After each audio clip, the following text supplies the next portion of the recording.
Hello, greetings to you wherever you are watching me from. I trust you are doing great and I welcome you back to my YouTube channel. As usual, my name is Oluwakemi Osege and I'm excited to have you back here again. So, some time ago I created this open Bible cake and I thought I'd share the behind the scenes recording of how I carved the open Bible. This cake was actually created a long time ago. It was created back in July 2022. So roughly about 4 months ago or 5 months ago. Yes, or so. Anyways, so this video is actually going to be concentrated on the carving of the open Bible. So I have baked 9 inches square cakes. That is 2 red velvet 9 inches square cakes and 1 vanilla flavored 9 inches square cake, which are individually carved into 2 layers each. And then I now cut out 2 inches from one side of the 9 inches square and added it to the other side of it, which now makes it about 11 inches by 7 inches rectangle. And each of those rectangles, and I'll join them together at the center to make a large square or a large rectangle. And as you can see, I now concentrated or went into carving dips in the center, which you kind of get when you open an open book. That dip in the center where the book opens from the center and flows outwards and flows outwards to either side. So here I'm just being very careful. I'm not going in deep. There's a saying that goes that a little goes a long way. So I am simply carving bit by bit to make sure I don't cut too much. So I'm trying to create, accentuate dips in the center of the cake and also on either sides of the book. To create like from the center there is a dip from the center and then a hip which flows up and then gently flows down and then creates some sort of a tip at the edge of the side of the book.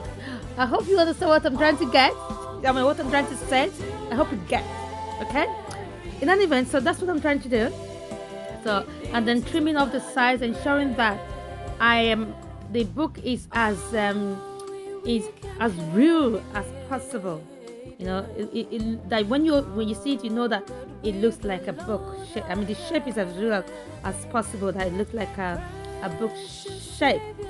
So, just to remind you, thank you for watching. However, if you haven't subscribed to my YouTube channel yet, this is a perfect time for you to do so. Please do share if you like what I'm doing. If you like my videos, I've got a number of videos on this channel, so you can scroll down and I'm sure you'll find a number of ones that you like. Please do share, do like, and I'd love to read from you. Please leave me a comment and don't forget to subscribe and hit the notification bell so that whenever I upload a new video, you will be one of the first to be notified of it. And also, please do not forget to subscribe. I keep saying that. Subscribe to my YouTube channel. So that's the end. That's the carving process completed. As you can see, it looks like an open book. I hope you love this shape. I hope you like it. Leave me a comment of what you think. What do you think of it? Just leave me a comment. I'd love to read from you of your thoughts. Yes, that's the cake complete. The carving completed. I have now proceeded now to crumb coating. Crumb coating simply means, I've mentioned it in most of my videos, it simply means sealing in the crumbs. With the cakes and the carving, there'll be a lot of crumbs around. So with this crumb coating, I'm kind of sealing in the crumbs. What I'm using, you can seal in the crumbs with a ganache, you can seal in the crumbs with buttercream.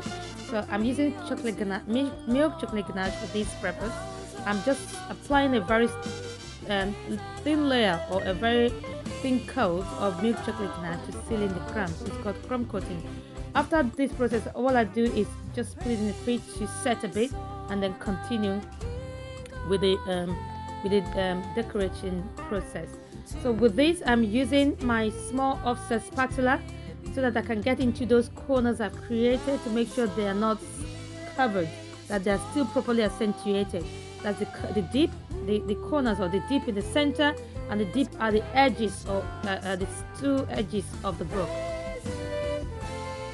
So, as I said earlier, if you haven't subscribed to my channel, don't forget to do so. Leave me a comment. I'd love to read from you. Subscribe, share, leave me a thumbs up.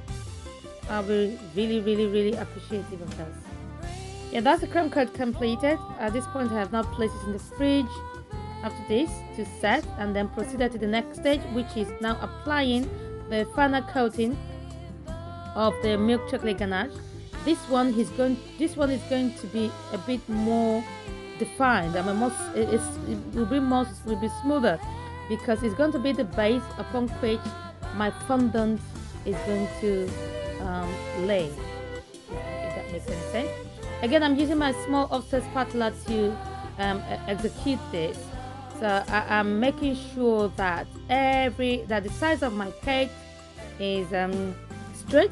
And I've now proceeded to using my straight metal scraper. This is a small one, by the way, because it's not tall. The sides are not tall, so it will be easier for me to use a small metal scraper just to scrape off the excess fondant and ensure that the sides of my book is straight, not dipped, not one side going up and the other side going down.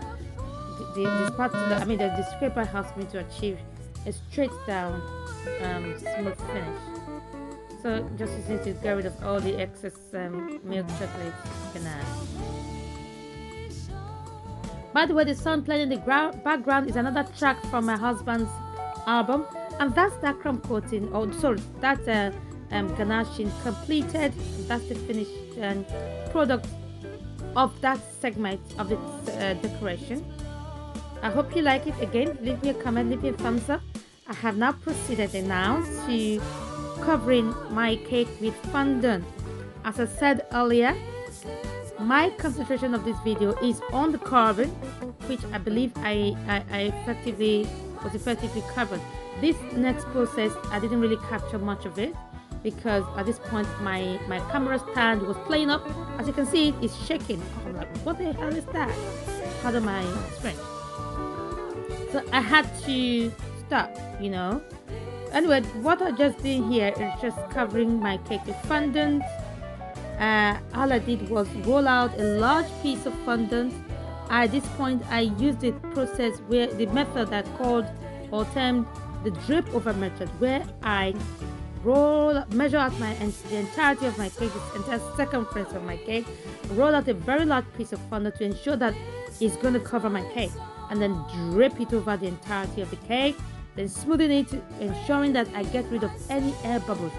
I keep emphasizing, it is important that I get rid of any air bubble, because any small air bubble will lead to big one and damage the entire process. The entire work of the cake, because it will increase. And then, of course, with fondant, when fondant begins to get dry, it begins to crack, and it will be difficult for you to smooth that out. So at this point that you're covering, it's important that you get rid of any visible air bubble as best as you can. So yes, now I am using my plastic smoothers to just smooth out the size of my cake, to smooth out the entirety of the fondant covering, get rid of the excess fondant, especially on the corners, making sure it looks more like a book. I then proceeded to create indentations around the sides like leaves, book leaves. Well, that's the finished product. I hope you like it. Don't forget to leave me a comment, leave me a thumbs up. Don't forget to share, subscribe to my channel, and hit that notification bell.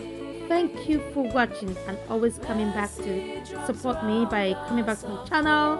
I really appreciate it. Until next time, you stay safe and then take care for now. Bye.